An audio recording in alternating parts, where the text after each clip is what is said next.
लाख शुक्र है तेरा। भाई कस्टोडियन अफसर ने गलत नहीं कहा था, पूरी की पूरी हवेली है हवेली। अब्बाजान कितने कमरे हैं इसमें? 22 कमरे है बेटा। अरे ये सहन की हालत तो देखो, कैसी वीरानी चाहिए। मेरा तो दिल डरता है। बेगम जहाँ महीनों से कोई रह ना रहा हो वहाँ वीरानी ना होगी तो क्या होगा? मैं तो सबसे पहले शुक्राने की 2 वक्त की नमाज पढ़ूंगी, मन्नत मानेंगी। उस नासपीटे कैंप से तो छुट्टी मिली हमें। अब्बाजान ये हवेली किसकी है? अब तो हमारी है बेटा जावेद। मतलब पहले किसकी थी? अब इन सब बातों से हमें क्या मतलब? हम अपनी जो जायदाद लखनऊ में छोड़ के आए हैं उसके एवज समझो ये हवेली मिली है हमें। पर हमारे घर से तो कितनी बड़ी है हवेली। नहीं नहीं नहीं नहीं बेटा, हमारे घर वाली बात नहीं है इसमें। यहाँ सैन में रात की रानी की बेल कहाँ है? बरामदे कुशादा नहीं है। मान लो हम पलंग बिछा देते बारिश के मौसम में तो पलंग भीग ही जाएंगे। हमारे घर वाली बात नहीं है। पर अब्बा बनी तो कितनी शानदार है। हाँ। और लगता है किसी हिंदू रईस की है। हाँ, कोई बता रहा था कोई मशहूर जौहरी की हवेली है। तो अब्बाजान कमरे खुलकर देखे क्या? हो सकता है कोई सामान वगैरह मिल जाए। ठीक है बेटा, तुम ही देखो, मैं तो अब यहीं आराम से बैठता हूँ। यह हवेली अलाट होने के बाद मानो सिर से सारा बोझ उतर गया। पूरी हवेली देख लो अब्बाजान। पूरी देख लो बेटा। पर जावेद, सबसे पहले वो बावर्ची खाना देखो भाई जी। अब कुछ सामान वामान हो तो हल्के हल्के पराठे और अंडे का खागीना तो बन ही सकता है। और हाँ, सारे कमरे खोल के एक बार बिजली भी देख लो जी। और पानी के नल भी देख लेना जी। बेगम, जो जो कमियां रह गई होगी वो कस्टोडियन वालों को दर्ज करके देनी पड़ेगी। मेरा तो दिल डरता है। डरता है? पता नहीं किसकी चीज है और किन अरमानों से बनाई होगी ये हवेली। ये सब फिजूल बातें हैं, आप फिजूल बातें ना सोचिए। देखिए आज वहाँ लखनऊ में हमारे पुश्तैनी घर में कोई शरणार्थी दन दन आता फिरा हो। आजकल का जमाना ही ऐसा है। यहाँ ज्यादा फिक्र हया शर्म आपको कहीं का ना छोड़ेगी। और फिर आपके और हमारे लिए नासिब जावेद मियाँ के लिए तो यहाँ पैर जमाने ही पड़ेंगे। और फिर शहर लखनऊ छूटा तो शहर लाहौर सही, दोनों में लाम तो मुश्तरक है कि नहीं? तो दिल से सारे वहम निकाल फेंके और इसे अपना ही घर समझकर जम जाइए, समझी? बिस्मिल्लाह। आज रात मम्मी! नमाज। मम्मी! क्या हुआ बेटा? क्या हुआ? ऊपर कोई है? कहाँ? वाह! अरे कोई नहीं है बेटा, कहाँ कोई? नहीं अब्बा कोई है। अरे डर गया है, मैं जाकर देखती हूँ। ठीक है, जा तुम बैठ तुम जा। ये बताओ, तुम ऊपर किधर गए थे? वहाँ सीढ़ियों से। अरे इधर तो कोई नहीं ठीक है है। बेटा, हम बता नहीं अब्बा है। कोई नहीं है। नहीं कोई है। कोई है? हाँ कोई है, कोई कौन सीढ़ियाँ है? उतर रहा है। कौन है?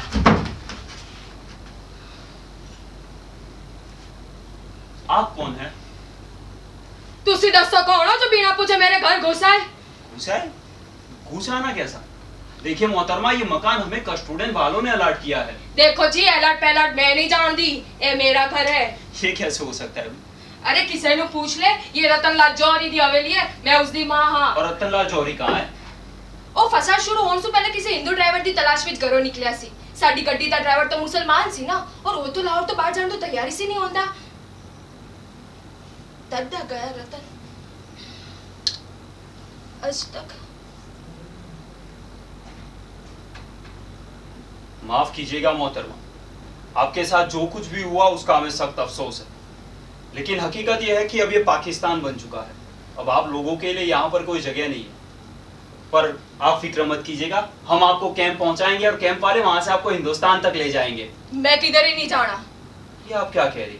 मतलब ये कि ये मकान ये मकान मेरा है। मोहतरमा, हमारे पास कागजात है। साडे कॉल भी कागजात ने। बात को समझने की कोशिश कीजिए, यह पाकिस्तान है, यहाँ कोई हिंदू नहीं रह सकता। अब मैं तो इथे रवांगी जब तक रतन नहीं आ जांदा।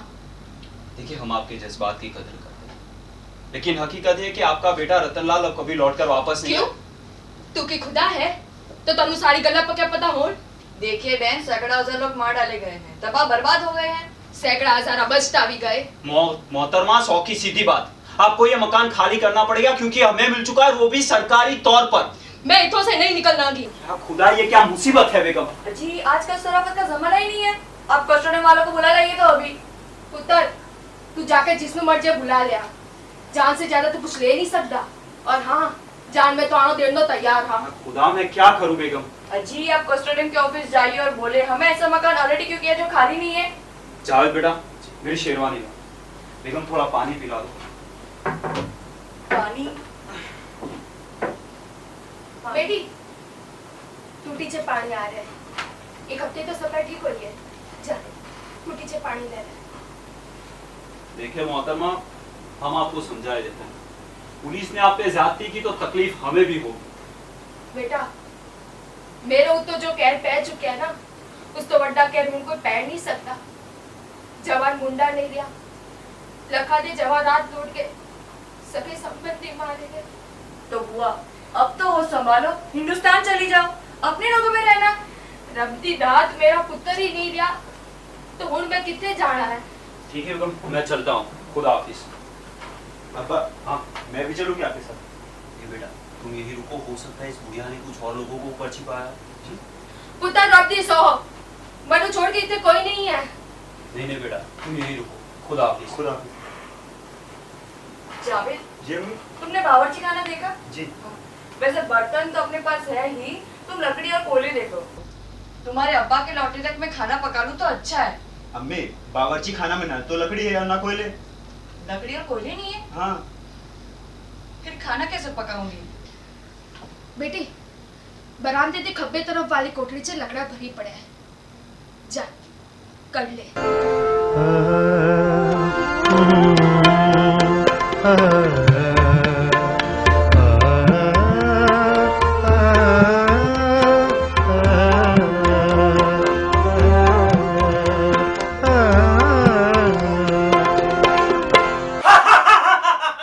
ये भी खूब नहीं जनाब, अमा महमूद मियां ये काम वाम सब होता ही रहे। अरे आओ जरा तफरीह भी कर लो। ये भाईजान एक बहुत बड़ी मुसीबत में फंस गए, अब मियां इनकी मदद करो। जनाब 22 कमरों की हवेली अलर्ट होने के बाद भी आप तो मुश्किल में फंस गए। अरे जनाब ये तो 22 कमरों की हवेली का कबाड़ी नीलाम कर दे तो परेशानियां भाग खड़ी भाई इनकी जान चलाने पड़े हैं और आप लोग हैं कि हंसते हैं। अवाम यार साफ साफ बताइए, ऐसे पहले ना बुझाइए, बताइए कि परेशानी क्या है। देखिए जनाब, मुझे जो हवेली अलर्ट हुई है उसमें एक बुढ़िया रह रही है। क्या मतलब? मतलब मैं उसमें जनाब, जो हवेली खाली नहीं है वो मुझे अलर्ट कैसे हो सकती है? नहीं हम समझे नहीं आपकी परेशानी। हाँ, हवेली में बुढ़िया रौनक अफरोज है, कहते हैं उसके रहते वहां और कोई रह नहीं सकता। अब आप लोग मुझे पुलिस दीजिए ताकि मैं उस कमबख्त को वहां से निकाल सकूं। भाई मिर्जा साहब, एक बुढ़िया को हवेली से निकालने के लिए आपको पुलिस की दरकार है? फिर मैं क्या करूं जनाब? जनाब करे क्या, हटवा दीजिए। कि मतलब अब हटवा देने का मतलब तो हमको समझा नहीं सकते। आप चाहते क्या है मिर्जा साहब? जनाब हवेली से बुढ़िया निकल जाए बस, फिर उसे कैंप में दाखिल करवा दिया जाए और वहां से वो हिंदुस्तान भेज। हिंदुस्तान नहीं, भारत का ही है, भारत। मेरा मतलब वही है जनाब कि भारत भेज दी जाए। तो आप इसकी दरखास्त कस्टोडियन ऑफिसर से करेंगे? जनाब मैं लाया हूं दरख्वास्त। क्या बात? ये देखिए। भाई मिर्जा साहब, आप जानते हैं हमारे कस्टोडियन ऑफिसर जनाब अली मोहम्मद साहब क्या तहरीर फरमाएंगे? भाई वो लिखेंगे कि आपके नाम दूसरा मकान अलर्ट कर दिया दूसरा मकान। और आपकी 22 कमरों की हवेली अपने किसी सिंधी अजीज की जेब में डाल दिया। भाई मुहाजिरों की कमी है पाकिस्तान में। ये जनाब अब किस्मत वाला है जो दुप्पल में आपको इतनी बड़ी हवेली मिल गई है, और वो भी लाहौर के दिल कुचा जोर यहाँ में, हैं? ऐसे किसी को मिलती नहीं है जनाब। दरख्वास्त देते आप और बुढ़िया पहुंच जाएगी कैंप, और कोई सिंधी अजीज आपकी 22 कमरों की हवेली में दन दरारा करेगा। ये समझ लीजिएगा। जनाब कुछ समझ में नहीं आता है क्या करूं। अरे क्या चुप बैठी? हाँ वो बुढ़िया अरे जनाब बुढ़िया ना वो शेर हो गया। इरशाद वाला, अरे नहीं जनाब, जंगल वाला। जंगल वाला। हाँ? जो सुअर है, आवाज सुअर? मतलब आवाज थोड़ी है, थोड़ी नजाकत से। सुनिए, अब बुढ़िया आपको खाए जा रही है, आपको मार रही है, हवेली से बाहर निकाल रही है। नहीं तो फिर बैठिए आराम से। क्या उम्र क्या बताते? 65 से ऊपर होगी जनाब। हाँ बताइए 65। जनाब मिर्जा साहब, अब बुढ़िया आबे हाथ तो पिए होगी नहीं, फिर 2-4 साल में जहन्नुम हासिल हो जाएगी। अरे रहिएगा आराम से, पूरी की पूरी हवेली पे आप ही का कब्जा होगा। हैं? कसम खुदा की, बिला वजह परेशान हो रहे जनाब। वजह फरमाते आप जनाब, कैंप में गुजारे 2 महीने याद आते तो सातों तबक रोशन हो जाते। अल-अमान वल हफीज, अब तो मैं किसी कीमत पर यह हवेली नहीं छोड़ूंगा। वैसे मिर्जा साहब, अगर एक बुढ़िया को राय रास्ते पर ना ला सके तो फिर हद है। आ जाएगी साहब, आ जाएगी, बस थोड़ा वक्त लगेगा। सुनिए, और कुछ नहीं तो जनाब याकूब खान से बात कीजिए। पहलवान याकूब खान पूरा काम बना देगा एक झटके में, समझे? जी खुदा हाफिज। खुदा हाफिज। एक लहर सी उठी है अभी, दिल में एक लहर सी उठी है अभी, कोई ताजा हवा चली है अभी, दिल में एक लहर सी। तुम वो ये क्या बोले कस्टोडियन वाले? भाई वही तो बताया तुम्हें, वो कहते हैं इस मामले को आप अपने तौर पर सुलझा ले तो आपका फायदा है।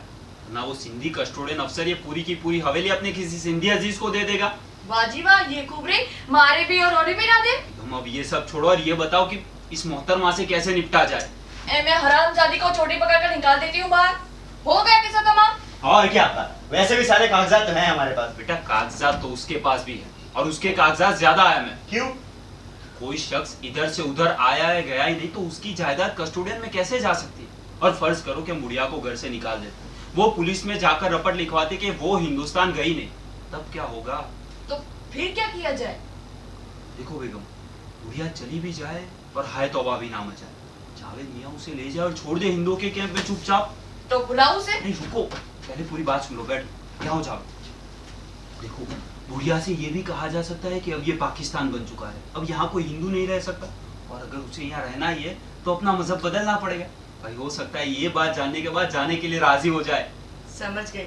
जावेद बेटा, जी अम्मी। जा जाकर उसे आवाज दो। जी अम्मी, क्या कहकर आवाज दो? बड़ी भी कहकर आवाज दो। अपना काम निकालना है। दादी कहकर आवाज दे, गुड़िया खुश हो जाएगी। दादी! जावेद प्यार से। जी दादी! दादी सुनिए। कौन है? कौन आवाज दे रहा है? दादी मैं हूँ, जावेद। आज कितने दिना बाद हवेली से दादी दादी दी आवाज सुनी है। अपनी राधा पोती दी याद आ गई। दादी, अम्मी और अब्बू आपसे कुछ बात करना चाहते हैं। आइए आइए, तशरीफ रखिए, आइए। जिंदे रहो पुत्र, जिंदे रहो। थोड़े मुंडे नु आज मैंने दादी कह के पुकारा है। माफ कीजिएगा, आपके जज्बात को मजरूह करना हमें मंजूर नहीं। हम आपका दिल दुखाना नहीं नहीं नहीं पुत्र, दिल किथे दुखिया, उसने तो मन खुश कर देता है, बहुत खुश। देखिए, आप हमारी मजबूरी को समझिए। हम वहां से लूटे पीटे आए, यहाँ के कैंप में महीनों तक पड़े रहे, ना खाने का ठिकाना ना सोने का ठिकाना। अब खुदा खुदा करके हमें ये हवेली अलर्ट हुई है, और फिर हमारे लिए ना सही इस छोटे से बच्चे के लिए तो यहाँ पैर जमाने ही पड़ेंगे। वहाँ लखनऊ में मेरा चिकनकारी का कारखाना था, पता नहीं खुदा यहाँ क्या रोजी रोटी देता है। हाँ अम्मा, हमने बहुत तकलीफें उठाई है, इतनी तकलीफें उठाई है कि अब रोने के लिए आंख में आंसू भी नहीं है। बेटी तुसी फिक्र ना करो, मेरे कल जो हो सकेगा वो मैं सब करांगी। देखिए, हमारे आपसे बस यही गुजारिश है कि हवेली हमें अलर्ट हो चुकी है और ये पाकिस्तान बन चुका है। आप हिंदू है, मेरा मतलब है कि इनका आप मतलब है कि बगैर जड़ के दरख्त कब तक हरा भरा रह सकता है? और फिर आपके अजीज रिश्तेदार, मोहल्ले वाले सब लोग तो हिंदुस्तान चले गए, फिर आप कब तक रहिएगा यहाँ पर? अभी तक तो फिर भी गनीमत है, लेकिन सुनते हैं पाकिस्तान में जितने गैर मुसलमान रह जाएंगे ना, उन्हें जबरदस्ती मुसलमान बना दिया जाएगा। इसीलिए कहती हूँ कि आप बेटी कोई बार बार नहीं मरता, मैं मर चुके मनु पता है। मेरे रतन पुत्र और उसके बीवी बच्चे हूँ इस दुनिया बीच नहीं है। मौत और जिंदगी बीच मेरे वास्ते कोई फर्क नहीं बचा। ना बात को समझिए। हवेली कौन नाम अलर्ट हो चुकी है, तू सीरो तो रहना तो कौन रोक रहा है? लेकिन जितने तक इस हवेली से मेरे निकल जान का सवाल है ना, तो मैं पहले ही मना कर चुका है। देखिए, आप हमें गैर मुनासिब हरकत करने के लिए मजबूर कर रही है। अब अगर तुसी इसी तरह समझते हो तो जो मर्जी आए करो। निहायत सख्त नहीं रहते हैं डायन। इसी बात पे तैयारी नहीं होती। अब्बा जान, हाँ। अब मुझे इजाजत दीजिए। ठीक है बेटा, जो चाहो करो। सुनो, कोई खतरा ना उठाना। खतरा? फूल खुशबू से जुदा है अब के, यारो ये कैसी हवा है अब के। पत्तियां रोती है, सिर पीटती है, कत्ले गुल आम हुआ है अब के। मंजरे जख्मे वफा किसको दिखाएं, शहरे में कहते हैं वफा है अब के। वो तो फिर भी गैर थे, लेकिन यारो काम अपनों से पड़ा है अब के। ओए अलीमा, इधर कितने मकान अलर्ट हो गए? इधर तो समझो पूरी गली दी गली अलर्ट हो गई है पहलवान। अच्छा, और वो जो मोहिंदर खन्ना का मकान सी वो किसने अलर्ट हुआ? अब मैं की जानू पहलवान, ये जो उधर से आए हैं ना, मेरी तो बिल्कुल समझ नहीं आ। ये छटाक भर के आदमी, लस्सी दा एक गिलास भी खत्म नहीं होता इनसे। ओए ऐसा बच्छट, इधर जो मोहिंदर का मकान सी वो किसने अलर्ट हुआ है? कोई शायर है, नासिर काज़मी। ता गया मोहिंदर दा भी मकान। और वो रतन जौहरी दी हवेली उसमें तो परसों ही कोई आया, तांगे पर सामान वमान लाद कर। अच्छा उधर लड़का कलेक्टर से ही तो दूध लेकर गया है।